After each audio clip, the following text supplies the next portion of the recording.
अरे कहियो न कहियो त मिलबा जरूर, कहियो न कहियो त मिलबा जरूर। मारी गोबरा निकाली लेबो हो, बदमाशी में डाली देबो हो। जा जोन करे कह लिया जा।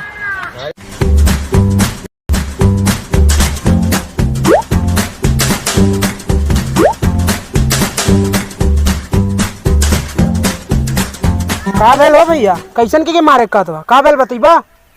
बैठी के मोबाइलिया में देखत रही गाना, बैठी के मोबाइलिया में देखत रही गाना, तबले मरल एक थपरा, भाई नाची गयल मोर कपरा। तब तो सर बहुत गलत कैला, अब तक केहू के ना मारे के चाहिए। तब कैसे मारे चाहिए? का? अरे कहा था ना कब तक का ना मारे चाहिए, तब कैसे मारे? हम कहानी अब तक केहू के ना मारे के चाहिए। तो मौत कहा थी तब कैसे मारे चाहिए? ये सॉरी अब तक ना मानी। हम बताए कैसे मारे के चाहिए? हाँ बतावा।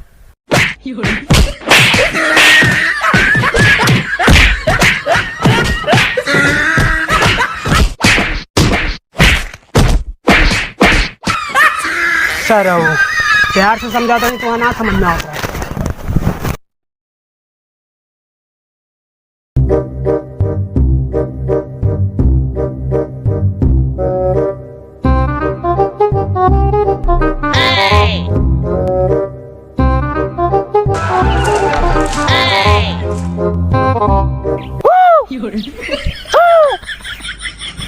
कटे तो यार सर मरल तमाचा, गैली चोनहरा नहीं लौका ग पाछा, दूसरे तू कैलू ए भैया बोला हो, ए भैया बोला हो, ए भैया बोला हो, छोड़ दे काई तोहर गाँव, ए साहेब बोला हो, छोड़ दे काई तोहर गाँव। अरे नहीं नहीं, गाँव मत छोड़ा, मत ना मजाक करता नहीं यार, का परेशान रहेला। तो कौन मजाक है? आज कनवा के अरे नहीं नहीं यार, अब ना परेशान कर, तू सुता, हम जाते हैं। तो जाता का है ना, तुम्हें बलौली वाली का हम सारे एक से एक पागल आए, सारे काने की आए खाली करके सारे डरवा डरवा, अरे जिंदगी चौपट कर डाले हों।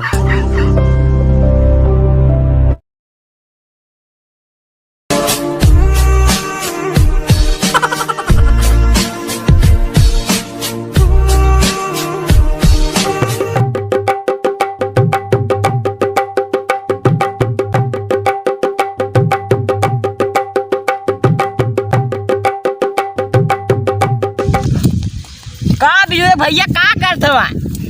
हग्गा थी हगबा कहाँ हग्गत हवा? लौकत ना है, पिक्चर देखा थी अनरी चपल एक तो है, हम देखा देख, लेकिन एक शर्त पे दिखाई का मार के भगवाना ने भाई। अरे मर्द तू इतना बड़ा मन है तो के कैसे मारती? तब देख दिखावा। हाय देख हीरोइन है। हाँ हाँ हाँ, हाय देख हीरो दांत, इस साला और इस साला no no no no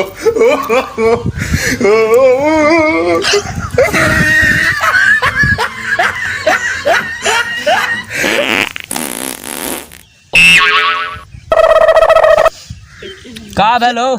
जय मर्दबा इतना सड़ल सारा घोघा ना गन्नाला जितना तोर पाद गन्ना था। हम बस अबन गए तो कैसे गन्ना गए? अपन पाद के बस साला मर्दबा एकदम छिछी लेदर कह दे लेवा, पाद पाद सारा पूरा सिवान गन्ना है। देखा चुपचाप दिखावा।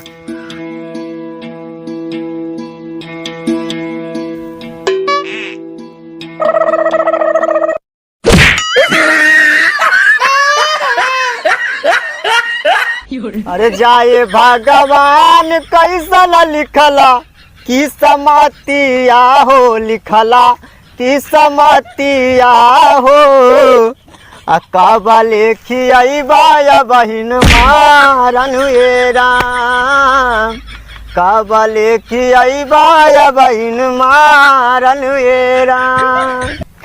लागी जाई कही हो जा हमा रात के गुस्सावा हो, हमा रात के गुस्सावा हो, देव हमहू सबका गड़िया फारन हे राम, देव हमहू सबका गड़िया फारन ये राम। जा मर्दवा लोढ़स किस्मत लिख लिया का हमार आए, जब देखा तब मरिए खियाओ थोड़ा जा।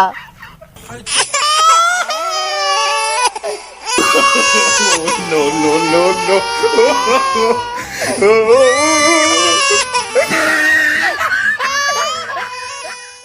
हाँ दोस्तों, वीडियो देखने के लिए हम विवेक वर्मा का प्यार भरा धन्यवाद। अगर हमारे इस वीडियो से आपके चेहरे पे हल्की सी भी हंसी आई हो तो प्लीज़ इस वीडियो को अधिक से अधिक शेयर कीजिएगा और लाइक कीजिएगा, क्योंकि आपके लाइक करने से, शेयर करने से हमें बहुत मोटिवेशन मिलता है। और अगर आप हमारे इस चैनल पर नए हों तो प्लीज़ चैनल को सब्सक्राइब कर लीजिएगा और अपना प्यार, आशीर्वाद, सपोर्ट बनाए रखिए। हंसते रहिए, स्वस्थ रहिए, मस्त रहिए और अपने पर्सनल काम में व्यस्त रहिए। धन्यवाद, फिर मिलेंगे।